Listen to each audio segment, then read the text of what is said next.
this is Christine with Badlands Healing Yoga, and I'm glad you're here. Today, bandhas as locks. Restricting or liberating? The bandhas, as you may know, are muscular structures that we can learn to sense and then engage and disengage at will in our body. It literally means a lock, which I was taught at the very first, many decades ago, was a lock like a padlock. And that didn't sound like something that I actually wanted to do in my body. And so I listened, but I didn't really put into practice any of these teachings. The three most important bandhas are Mula bandha, the root lock, pelvic floor, Uddiyana bandha, which is a lift that you can feel along the gut side of your spine that leads to a contraction of the respiratory diaphragm. So that's the second lateral soft tissue structure in your body that goes front to back and side to side. And Uddiyana bandha is often referred to as flying lock. It affects the third chakra or Manipura chakra, so root and Manipura. And then the third lock that we're not going to really address very much today is jalandhara bandha, the vocal cords that go front, back, side to side, and that we can engage and release at will. Now, it was explained to me finally a couple decades ago, and I don't remember whether it was a workshop with Richard Freeman or a video from Leslie Kaminoff, but I believe it was one of those two men who first introduced the idea of a bandha as a lock that lifts energy the same way that locks on a canal lift a boat from one level of water to the next. And they do that by, you create like a little box, the boat floats it at the low level or at the level that it's at, close the back of that box, lift the water level to the next one, boat floats out this way, close that again, lift the level, open the front of the box, boat floats into the highest level, and so on until it's at the right level to go on its merry way. And this idea of lifting a boat by adding water, floating to increase its range or to allow it to overcome obstacles made so much more sense to me that I was able to overcome my internal blocks and start to really practice it and feel it in my own body. I had a student in sun salutation class today say that analogy led to an experience when I said to float back to plank. He actually, for the very first time, experienced that pause in the middle that lets you know you're floating and not just jumping to the next place. And that's what a teacher lives for, is to hear that an analogy or an explanation or a cue or an instruction that they gave illuminated someone else's practice in a similar way to the way that it illuminated ours. So I thought perhaps that analogy was worthy of its own video.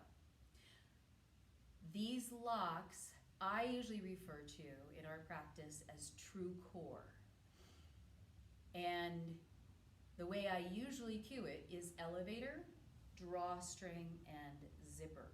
So the elevator refers to the pelvic floor, and the drawstring refers to the transverse abdominis, often called the girdle muscle. And it's you're to imagine a drawstring that goes from hip bone to hip bone that you can tighten, but from the inside.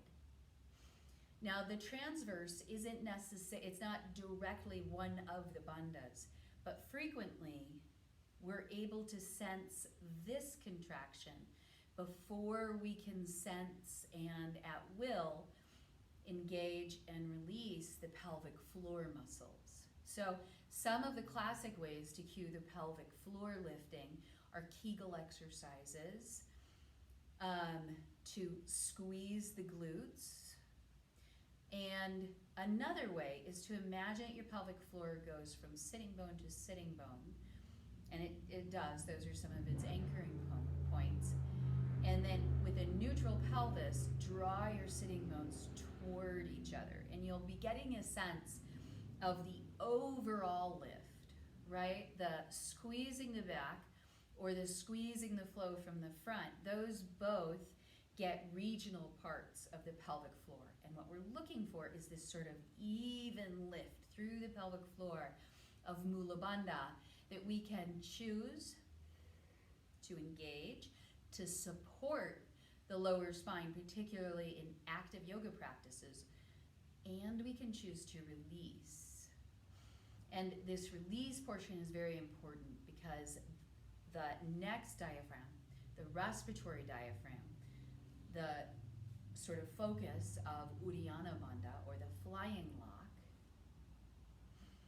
when it descends, it presses our abdominal organs down, maybe a little bit forward, but it also then kind of massages the pelvic floor, and the pelvic floor action moving with, because as the respiratory diaphragm engages to help us breathe out, it actually creates a little bit of a negative pressure, drawing the abdominal organs just very gently back and up, and that can create a little tug. Whether or not it creates visible movement, this sense of the two moving together as a piston, inhaling and exhaling, is integral to balancing our sympathetic and parasympathetic nervous systems. And this is the origin, really, for the cue of the belly breath. Because if you're relaxing the front of your belly, you're likely relaxing the pelvic floor as the diaphragm descends. So, elevator, drawstring, and then zip up. I know a teacher who zips up and gives the cue sort of like this, zip up. You might imagine at first that you're zipping up the front of your abdomen. So that would be the rectus abdominis primarily. Try moving your attention and your imagination behind your abdominal organs to the gut side of your spine. And then imagine that you can zip up the muscles on the gut side of your spine. Inhale, release, and exhale. It takes practice. And that's the sensation you're going for with the Uddiyana bandha, or the flying lock. So that's Mula bandha, elevator, drawstring. Zip up the gut side of the spine, as I often say. Mula, Uddiyana bandha. And that helps to support the low back, the upper back as well. It connects our root to our heart for open expression. I hope this was helpful. Please let me know what you would like to hear more about for your yoga practice, and join one of our practices offered freely here on YouTube, and then personalized yoga practices available at badlandsyoga.com. If you found benefit from this, please like and consider subscribing for more videos that will also support your practice. And if you know someone else who would benefit, please share.